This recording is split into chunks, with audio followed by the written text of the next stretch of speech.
मैंने किसकी भावनाएं याद की हैं वो सोचे। हमने उनकी वजह से वो बात नहीं बोली है, हमने अंधविश्वास की वजह से बात बोली है। अंधविश्वास कोई भी अगर फैलाएगा हम उसके खिलाफ हैं, और चाहे वो कोई भी व्यक्ति है। अंधविश्वास से लोगों में जो जागृति है, चेतना है, वो कम होती है। आप पढ़ाई के ऊपर क्यों नहीं बोलते? आप गरीबों पर क्यों नहीं बोलते? आप शोषित वंचितों की बात क्यों नहीं करते? आप जो है लगातार चमत्कार चमत्कार, क्या चमत्कार है भाई? चमत्कार अगर दिखाना है किसी को, जो यहाँ 25 से 40 करोड़ के बीच में 2 जून की रोटी जिनके पास नहीं है, उनको रोटी उपलब्ध करा के चमत्कार दिखाइए ना। जिन लोगों के पास रोजगार नहीं है उन्हें चमत्कार दिखाइए।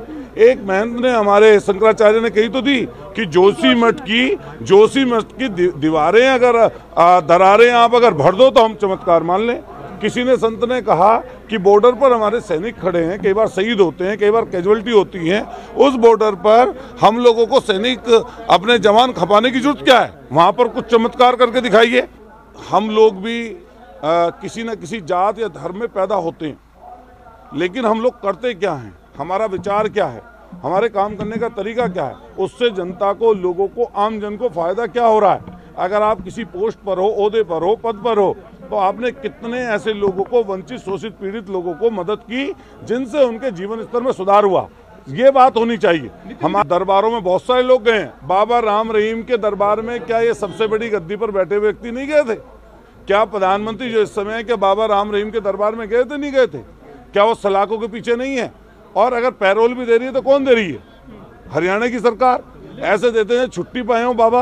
लेकिन सर, हाँ, सुहानी शाह, उसको भी वो किसी दरबार में अगर बुला लें तो पता लग जाएगा कौन ज्यादा चमत्कारिक है। सर, वीडियो देखते हो लेकिन सब्सक्राइब नहीं करते, लाल कलर का बटन नहीं से दबाओ, जल्दी दबाओ। आवाज दबने वाली नहीं है। ये कभी कभी दौर आता है, इनका भी दौर है। इनका दौर निश्चित रूप से बीतेगा। जब अडानी को ये दूसरे नंबर का अमीर बना सकते हैं दुनिया का, और कैसे एक छोटी सी कंपनी ने, एक छोटी सी जो संस्था ने उसकी पोल खोल के रख दी और शेयर धड़ाम डल गए नीचे। क्या कर पाए प्रधानमंत्री जी अपने दोस्त के लिए? जनता एक समय तक किसी चीज को सहती है, फिर परिवर्तित करती है, परिवर्तन आएगा। काले झंडे दिखाए गए सर वहाँ पे लखनऊ में। देखिए, वो भाजपा के लोगों की सोची समझी रणनीति है। माननीय अखिलेश यादव जी ने बात की, वो बहुत अच्छी कही कि जो लोग गरीबों को, खासतौर से शूद्र नाम माननीय अखिलेश यादव जी ने किया, मैं धन्यवाद उनका करूंगा, जो कि उनको जाने से मंदिरों में अगर रोकते हैं तो उनसे बड़ा अधर्मी कौन है? वे धर्म की रक्षा कर रहे हैं। अब बोला कि हम सब शूद्र हैं इतने साल बाद।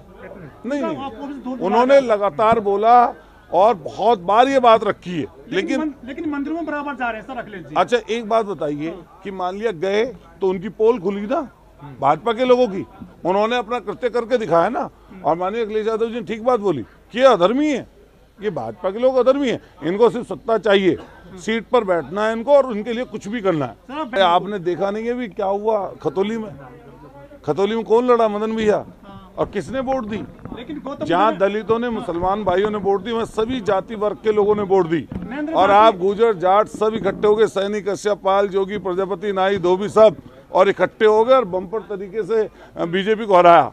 2021 में जो जनगणना होनी थी, ऐसा इतिहास में कभी नहीं हुआ। अंग्रेजों ने भी नहीं किया कि जनगणना कभी रोकी हो। इन्होंने जनगणना रोकी, इसलिए रोकी क्योंकि सब लोग मांग कर रहे थे कि जातीय जनगणना होनी चाहिए। माने मैं बिहार की सरकार को बधाई दूंगा कि कम से कम उन्होंने जातीय जनगणना की पहल की। और अब इस समय उत्तर प्रदेश में माननीय अखिलेश यादव जी ने ये बात कही है कि जातीय जनगणना होगी, नहीं तो बड़ा आंदोलन होगा। देखिए, पूरा एजेंडा है और ये लोग अंधविश्वास को बढ़ावा दे रहे हैं। मैं तो आदरणीय प्रधानमंत्री जी कहूंगा कि अपना इसमें स्टैंड क्लियर करें कि अंधविश्वास बढ़ना चाहिए, खत्म होना चाहिए।